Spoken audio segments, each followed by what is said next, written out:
Hello student, welcome back to my channel easy maths by Kriti. 9th class का मैंने 3 question solve करवाया हुआ था पिछले। मैं प्लेलिस्ट में जाकर के इसके प्रीवियस क्लास का जितना भी वीडियो है 3 क्वेश्चन का देख लीजिएगा। तो चलिए आज नेक्स्ट क्वेश्चन से हम स्टार्ट करते हैं। 4th नंबर क्वेश्चन है NCERT बुक 6.1 क्लास 9th का, ठीक है। तो मेरा फर्स्ट क्वेश्चन है, find the perimeter of a sector that is curved portion as well as a two straight portion of a circle of radius 14 cm and sector angle 75 degree. ठीक है, तो यहाँ पे क्वेश्चन में देखा जाए तो क्या क्या दिया हुआ है। क्वेश्चन में दिया हुआ है रेडियस। रेडियस मेरा कितना दिया हुआ है? रेडियस दिया हुआ है मेरा 14 सेंटीमीटर, और सेक्टर एंगल जिसको हम थीटा से डिनोट करते हैं, सेक्टर एंगल मेरा कितना दिया हुआ है? 75 डिग्री। अब यहाँ पे देखिए क्या बोल रहा है, perimeter of a circle. Perimeter of a circle का क्या मतलब होता है? पेरीमीटर ऑफ सर्कल का मतलब होता है कि पूरा जो भी मेरा सर्कल है उसमें देखिए, मान लीजिए कि मेरा ये सर्कल है, ठीक है, ये सर्कल है मेरा जिसका रेडियस कितना हो गया 14 सेंटीमीटर, और जो एक एंगल दिया हुआ है कितना है 75 डिग्री दिया हुआ है, ठीक है। इतना दिया हुआ है मेरा, सॉरी 14 सेंटीमीटर है दिया हुआ, और एंगल कितना दिया हुआ है 75 डिग्री। तो यहाँ से पेरीमीटर ऑफ सेक्टर फाइंड करना है। तो पेरीमीटर ऑफ सेक्टर का क्या फॉर्मूला होता है? पेरीमीटर ऑफ सेक्टर मतलब टोटल को निकालना है यहाँ पे, ठीक ना। तो पेरीमीटर ऑफ अ सेक्टर, इसका फॉर्मूला होगा आर्क ऑफ लेंथ, इसका लेंथ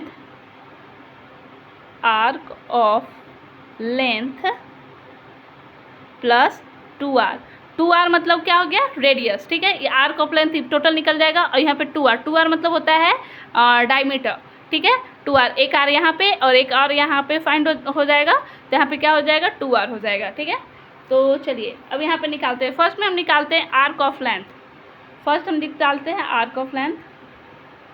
आर्क ऑफ लेंथ इसका क्या फॉर्मूला होता है? आर्क ऑफ लेंथ का फॉर्मूला होता है थीटा बाई 360 इंटू 2πr। ये मेरा आर्क ऑफ लेंथ निकालने का फॉर्मूला होता है, ठीक है। तो यहाँ पे हम थीटा का वैल्यू पुट करेंगे। क्वेश्चन में मेरा पहले ही बोल दिया है कि पाई का वैल्यू हम 22/7 रखेंगे, ठीक है। तो थीटा मेरा 75 डिग्री हो गया, 360 डिग्री, 2 पाई का वैल्यू कितना है 22/7, और आर मेरा कितना हो गया 14 सेंटीमीटर, ठीक है। अब देखिए, अब यहाँ से क्वेश्चन आगे सॉल्व होगा। 7 के टेबल में 2 टाइम में 14 चला गया, 15 के टेबल में 75 5 टाइम में आता है, और इसको कैंसिल आउट करेंगे तो कितना टाइम में? यहाँ देखिए 15 के टेबल में 360 को करेंगे 2 टाइम में 604 24 टाइम्स, ये हो गया मेरा। तो टोटल कितना हो जाएगा ऊपर, और कैंसिल आउट होगा तो देख के काटना है, होगा यहाँ तो 24 हो गया, 24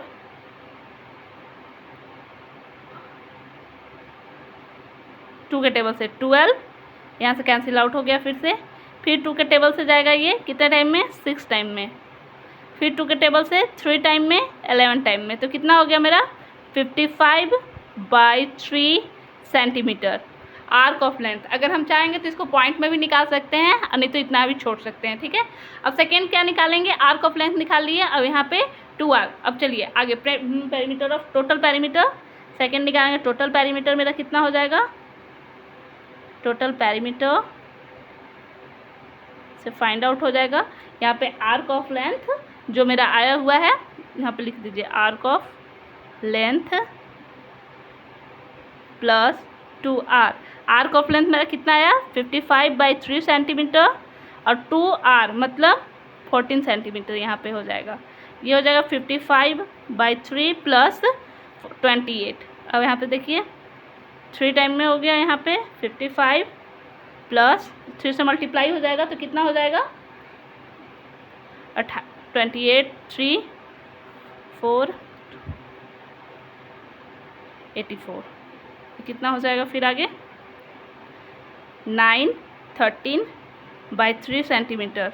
अब इसको 3 से डिवाइड कर देंगे, 3 से डिवाइड करेंगे 139 को, 3 डिवाइडेड बाई 139 419 6 टाइम में 1 पॉइंट लगा 3 सॉरी 9 मतलब 4 पॉइंट कितना आ जाएगा, मैक्सिमम वैल्यू आएगा, एक्यूरेट वैल्यू नहीं आएगा, आते जाएगा या 3 आते जाएगा, इसलिए 46.33 सेंटीमीटर मेरा टोटल पेरीमीटर यहाँ पे निकल गया। ठीक है, देख लीजिए एक बार फिर से। पेरीमीटर ऑफ सेक्टर निकालने के लिए बोलेगा तो पेरीमीटर ऑफ सेक्टर क्या होता है, arc of length plus 2r, इसका फॉर्मूला होता है। आर्क ऑफ लेंथ का फॉर्मूला होता है θ/360 डिग्री इंटू 2πr। यहाँ से हम लोग थीटा का वैल्यू पुट करके आर का वैल्यू पुट करके आर्क ऑफ लेंथ निकाल लिए। फिर टोटल पेरीमीटर का वैल्यू फॉर्मूला ये होता है, जहाँ पे मैंने वैल्यू पुट करके क्वेश्चन सॉल्व कर दिया। ठीक है, और फिर उसके बाद मैंने सेकेंड क्वेश्चन लिया हुआ है। सेकेंड क्वेश्चन है मेरा, if the diameter of car है,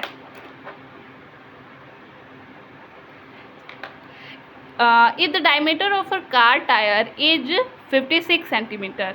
यहाँ पे फर्स्ट में दे दिया, मेरा डायमीटर दिया हुआ है, given d equal to 56 centimetre. ठीक है, फिर फर्स्ट क्वेश्चन क्या बोल रहा है, फर्स्ट बोल रहा है how far does the car need to travel for the tyre to complete 1 revolution. ठीक है, इसका मतलब है कि एक चक्कर लगाने में कार अपना कितना दूरी ट्रैवल कर रहा है। ठीक है, एक चक्कर लगाने में, तो इसका क्या होगा फॉर्मूला, इसका फॉर्मूला होगा रिवॉल्यूशन।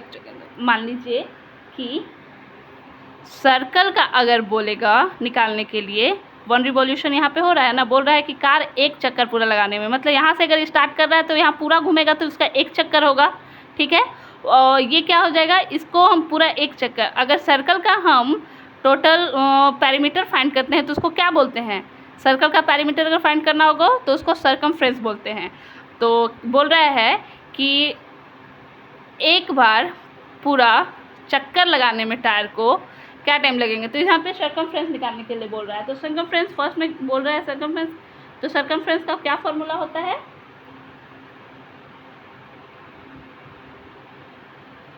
जिसको हम c से डिनोट करते हैं, इसका फॉर्मूला होता है 2πr। ठीक है, और नहीं तो πd। तो मेरा यहाँ पे d का वैल्यू दिया हुआ है, आप इसको रख लीजिए, नहीं तो इसको रख लीजिए, कोई भी इस एक को रख लेते हैं। तो हम यहाँ पे π/d को रखते हैं, क्योंकि मेरा यहाँ पे d दिया हुआ है। तो ठीक है, पाई का वैल्यू 22/7 और d कितना है 56 सेंटीमीटर। तो यहाँ पे क्या हो जाएगा, 8 टाइम में कैंसिल आउट हो जाएगा, 8 से मल्टीप्लाई करेंगे तो 176 सेंटीमीटर हो जाएगा। तो क्या बोल रहा है, कितना हो जाएगा, ये 1 चक्कर लगाने में टोटल कितना होगा, 176 सेंटीमीटर हो जाएगा। अब सेकेंड बोल रहा है कि how many revolution does a tyre make if the car travel 10 kilometre. तो बोल रहा है कि अगर कार 10 किलोमीटर दूर चक्कर लगाता है तो इतना सेंटीमीटर को तय करने में कितना टाइम, बोल रहा है कि अगर एक कार 10 किलोमीटर चलने पर टायर लगभग 10 किलोमीटर कोई कार चलता है। ठीक है, 10 किलोमीटर चला है टोटल, तो अब यहाँ पे बताना है कि टोटल वो कितना चक्कर लगाएगा। टायर 10 किलोमीटर टायर चलेगा तो टोटल कितना चक्कर लगाएगा। ठीक है, तो यहाँ पे आंसर मेरा सेंटीमीटर में दिया हुआ है, यहाँ पे किलोमीटर में, तो सबसे पहले किलोमीटर को हम सेंटीमीटर में कन्वर्ट करेंगे। तो 10 किलोमीटर को अगर सेंटीमीटर में कन्वर्ट करेंगे तो 10 को मीटर में चेंज करने के लिए क्या करते हैं, 1000 से मल्टीप्लाई करते हैं। तो 1000 से मल्टीप्लाई करेंगे तो कितना हो जाएगा ना, मीटर हो जाएगा। ठीक है, अब यही मीटर को फिर सेंटीमीटर में चेंज करना होगा, तो इसको लिख लीजिए 40। मीटर को सेंटीमीटर में चेंज करने के लिए 100 से मल्टीप्लाई करते हैं, तो टोटल 2 2 6 1 2 3 4 5 6 टोटल सेंटीमीटर। अब देखिए आ गया, अब बनाते हैं 10 किलोमीटर दूरी में टायर कितना चक्कर लगाएगा। ठीक है, 10 किलोमीटर में टायर कितना चक्कर लगा रहा है। तो यहाँ पे क्या होगा, revolution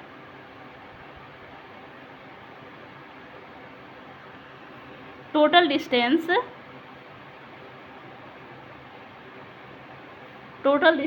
bye circumference.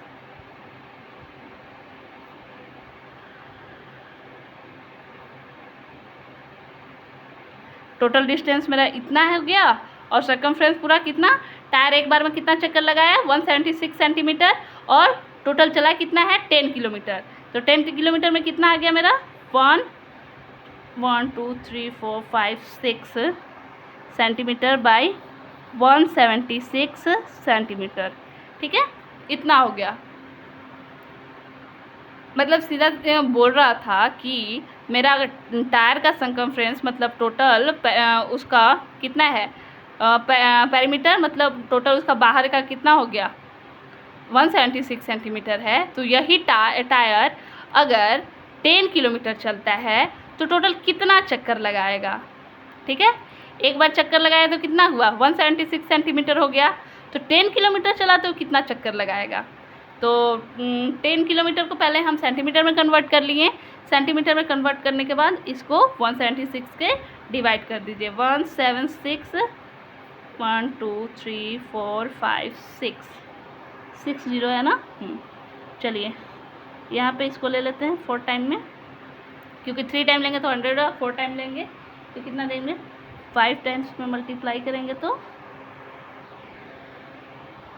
36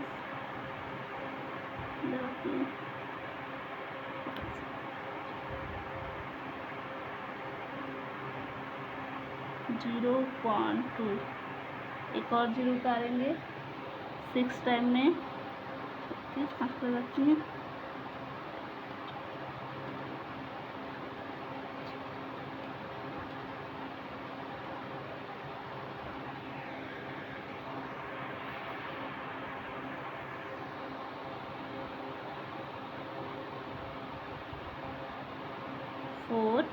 4 cancel out हो गया। ठीक है, अब एक जीरो और बचा हुआ है, इसको उतार लेते हैं। कितना टाइम में जाएगा, टाइम में